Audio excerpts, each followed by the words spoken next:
Hi everyone. Welcome back to Woo Can Cook. My name is Wesley, and this is a show where we are slowly cooking our way through all of the food from my childhood.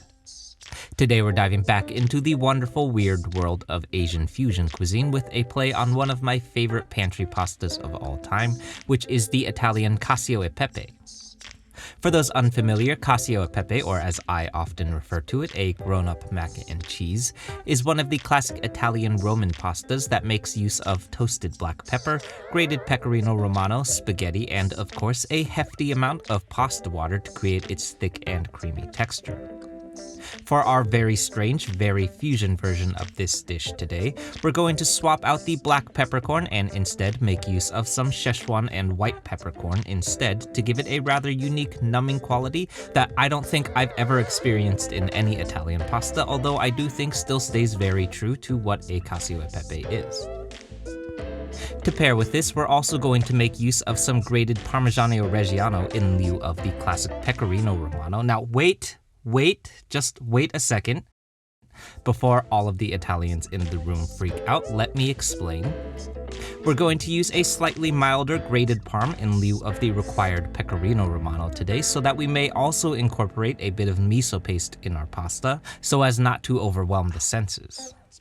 This is also going to yield for us a complex, nutty, and umami-forward pantry pasta that is easily one of my favorite lazy meals of all time. Okay, so let's get into it.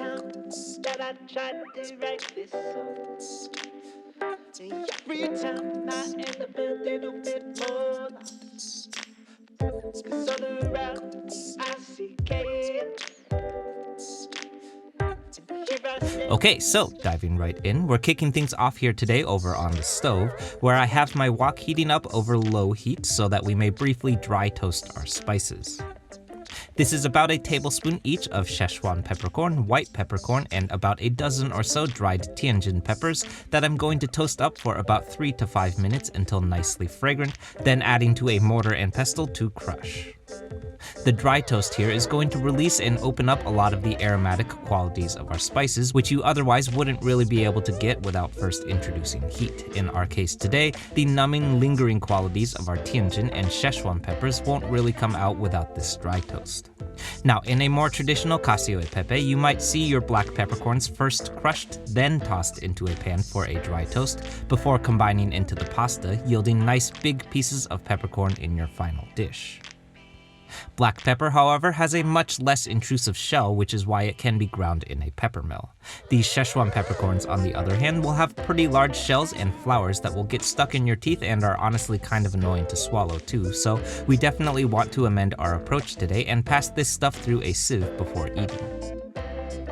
Up next here, as promised, is our Parmigiano Reggiano, about 4 ounces worth, which I'm grating into my largest mixing bowl and combining with 2 tablespoons of white miso paste. Now, I know I owe all of the Italians in the room an explanation here, so here's what's going on. In a more traditional Cacio e Pepe, the grassy, nutty qualities of our pecorino romano are very much the highlight of the dish, which is why it's considered an absolute sin to swap it out for the more mild Parmesan.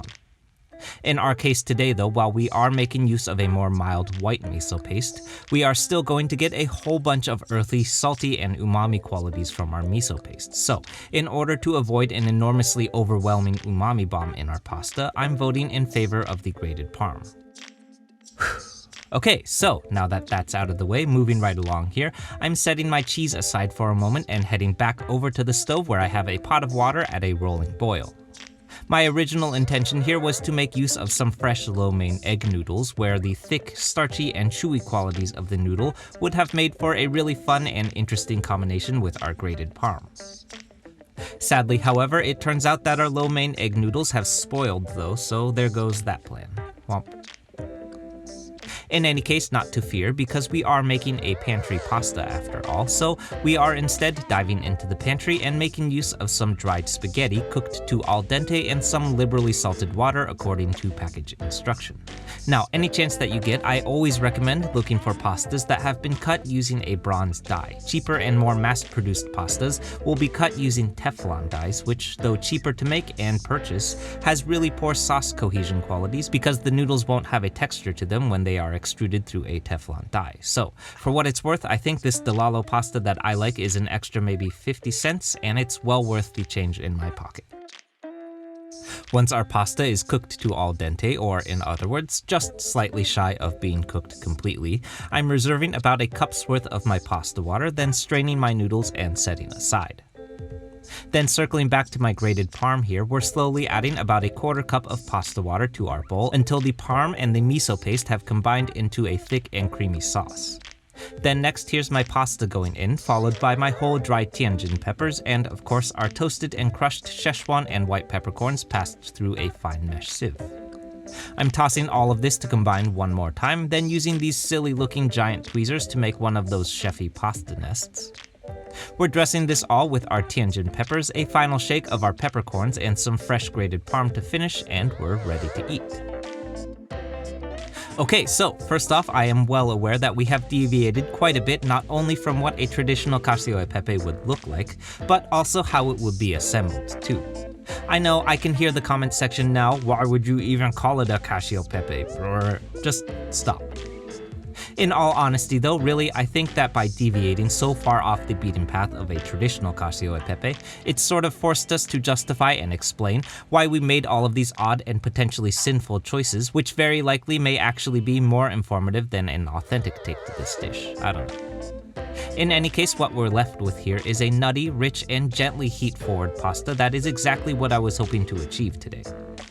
As expected, because of that miso paste and parm that we incorporated, I think the levels of richness and umami that we have going on here are just on the threshold of becoming overwhelming, and I genuinely do think that if we had used a pecorino romano, it would have been way too rich when combined with our miso paste. So, once again, for what it's worth, literally 100% of what we use today are pantry ingredients that I pretty much keep on hand at all times, so the next time that you're in a bind for what to cook for dinner on a Monday night, I'd recommend giving this one a shot.